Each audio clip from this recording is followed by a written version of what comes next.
অন্যতম গুণী শ্রেষ্ঠ মানব কাজী নজরুল ইসলাম, তার 50তম মৃত্যুবার্ষিকী আজ। তিনি দ্রোহের কবি হিসাবে পরিচিত, প্রেমের কবি হিসাবে পরিচিত। সাহিত্যের এমন কোনো শাখা নাই যেখানে কাজী নজরুল ইসলাম বিচরণ করেননি। অন্যান্য শাখায় যত অবদান থাক, তার প্রধান পরিচয় তিনি কবি নজরুল ইসলাম। সামাজিক অন্যায়, অবিচার, অন্যায্যতার বিরুদ্ধে তার শাণিত লেখনও ছিল কশাঘাতের মতো। তার শৈল্পিক লেখনীর মাধ্যমে, সাহিত্যকর্মের মাধ্যমে তিনি সমাজের যে অন্যায়গুলো বিদ্যমান থাকে, যে বড়রা ছোটদেরকে গিলে খায়, the big one it's up the little one, সেটার বিরুদ্ধে তার যে দ্রোহ, সেটি সমস্ত কালকে অতিক্রম করে যায়।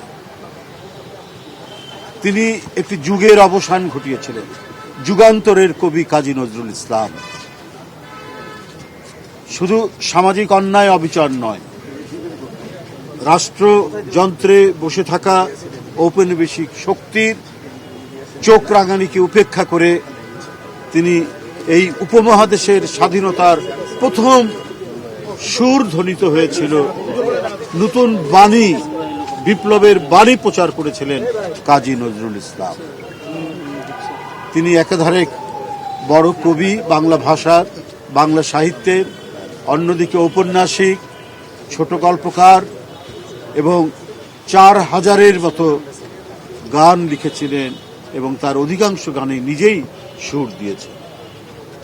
এত বড় এক প্রতিভা এই বাংলাভাষী মানুষের মধ্যে খুব কমই জন্মেছে।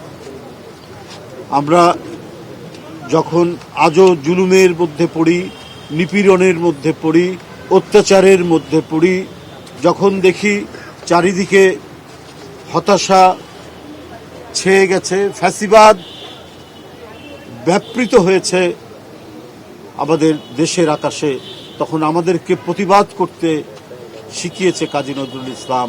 এবং তার কবিতা, তার গান আমাদেরকে অনুপ্রাণিত করেছে।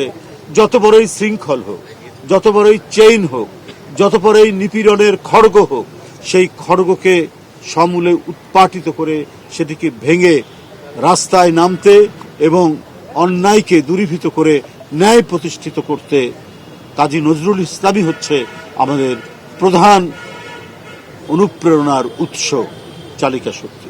বন্ধুরা, আপনারা জানেন কি আমাদের স্বাধীনতা যুদ্ধ, স্বাধীনতা আন্দোলন, আমাদের গণতান্ত্রিক আন্দোলন 90-এর এবং 24-এর জুলাইয়ের যে গণ অভ্যুত্থান, গণজাগরণ, প্রত্যেকটিতে যারা রাজপথে থেকে ভয়ঙ্কর স্বৈরাচারকে উৎপাটিত করেছে, যারা দুঃশাসনের অবসান ঘটিয়েছে, সেই সমস্ত তরুণ, কিশোর, শিশুরা নজরুলের গান গাইতে গাইতে রাস্তায় নেমেছে।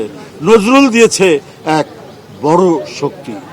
কাজী নজরুল ইসলাম আমাদের জাতীয় কবি। তাই আজও যখন এই দেশকে নিয়ে কেউ কোনো ষড়যন্ত্র করে, চক্রান্ত করে, আমাদের সার্বভৌমত্বকে দুর্বল করতে সচেষ্ট হয়, আমাদের স্বাধীনতাকে বিপন্ন করতে সচেষ্ট হয়, তখন তার বিরুদ্ধে দ্রোহের যে আগুন জ্বলে উঠে, তার প্রধান উৎস হচ্ছে কাজী নজরুল ইসলাম, তার গান, তার কবিতা, তার উপন্যাস, তার লেখনী।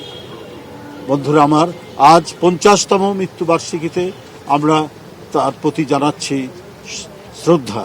আমরা তার আত্মার মাগফিরাত কামনা করছি।